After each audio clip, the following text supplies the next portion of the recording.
السلام عليكم ورحمة الله وبركاته. اللهم صل وسلم وبارك على سيدنا محمد. عاملين ايه يا حبايبي؟ يا رب تكونوا بخير وبصحة وسلامة وراحة بال. ان شاء الله النهاردة هعمل معاكم البانيه القمر التحفة ده بطبقة مقرمشة من بره وطري ولذيذ جدا من جوه. طعمه في منتهى الجمال، والاحلى كمان ان احنا مش هنحط فيه بيض خالص، وهيطلع ما شاء الله الكفر متماسك ومش هيفك منك. تابع معايا الفيديو وما تنسيش تحط اللايك. يلا نسمي بالله.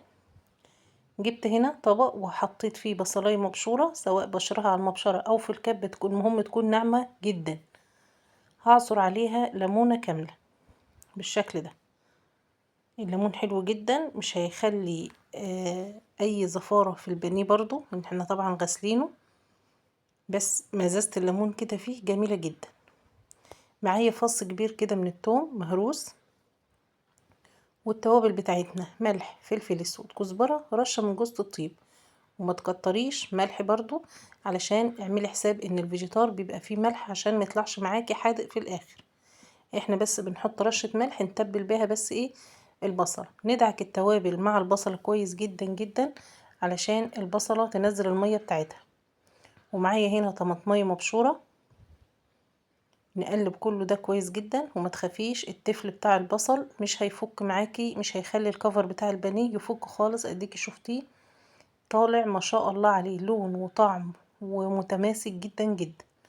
نجيب بقى معايا البانيه، شرايح البانيه طبعا غسلها كويس، حطها في شوية دقيق وملح وشوية خل وليمون وزنجبيل، ودعكت ده كله كويس جدا وشطفته. واهم حاجة ان انت تصفيه من المية كويس جدا، وممكن كمان تنشفيه بمناديل مطبخ كده، ان هم مش عايزين فيه اي مية خالص. نقلب التتبيلة دي كويس جدا مع البانيه، واهم حاجة ان انت تسيبيها على الاقل، لو انت مستعجلة، ساعتين في التتبيلة دي. انا سبتها كده، عملتها من الصبح، وممكن كمان يكون احلى ان انت تبيتيها ليلة كاملة في التلاجة. سبتها على الرخامة من الصبح، جيت بقى على اخر النهار قبل برضو ما اعملها كده بحوالي ساعة او ساعتين، جبت معايا طبق عليه كيس بلاستيك، كيس تلاجة نظيف، ومعايا فيجيتار حار او بارد زي ما بتحبي. نجيب بقى البانيه بتاعنا زي ما هو كده وهو عليه التتبيلة، ما تخافيش مش هيفك خالص. نجيب البانيه نحطه في الفيجيتار ونضغط عليه ضغطة حلوة، يعني دوسي عليه كده في الفيجيتار علشان ايه يشيل معاكي طبقة كده من الفيجيتار. عايزة تعمليه في بقسماط براحتك برضو بالشكل ده. اهم حاجة وانتي بتعمليه خلي بين الطبقة والتانية كيس بلاستيك كده، علشان لما تيجي تطلعيه ما يطلعش حتة واحدة، تلاقي كل قطعة كده لوحديها. واهم حاجة انه برضو لازم يتحط في الفريزر على الاقل ساعتين، لغاية ما يتماسك كده ويشد معانا. يعني بعد ما اخلص الرق ده هحط كيس واحط فوقيه تاني. اهو بعد ما خلصت الكمية بتاعتي بوريكم اهو، حاطة بين كل واحدة والتانية كيس. نيجي في الاخر برضو نحط فوقيه كيس كده وندخله بقى الفريزر. وممكن كمان تعمليه مثلا، عايزة تعملي كمية كبيرة وتحتفظي بيها في التلاجة لو انت ست بتشتغلي، هتيجي من بره تطلعي منه هيبقى جاهز معاكي على طول. نيجي بقى الزيت سخن، حطيت فيه بس ايه رشة كده من الفيجيتار، اشوفه سخن كويس ولا لا.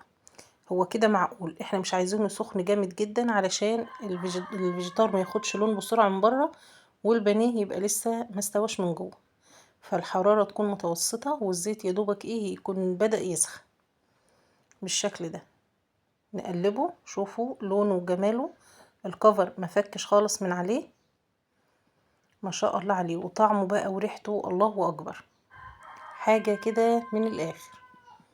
هطلعه بقى على مناديل مطبخ، عشان طبعا لو في اي زيادة من الزيت. شوفوا ادي لونه وجماله وطعمته وحلاوته. ان شاء الله تجربوه بالطريقة دي وهيعجبكم جدا. مستوي معايا والكفر بتاعه سليم اهو، ما وقعش خالص من عليه. شوفي بقى من جوه ما شاء الله عليه ابيض وزي الورد. ربنا يحسن ما بين ايديكم يا رب، ويا رب الفيديو يكون عجبكم، واشوفكم ان شاء الله في فيديو جديد، ومع السلامة.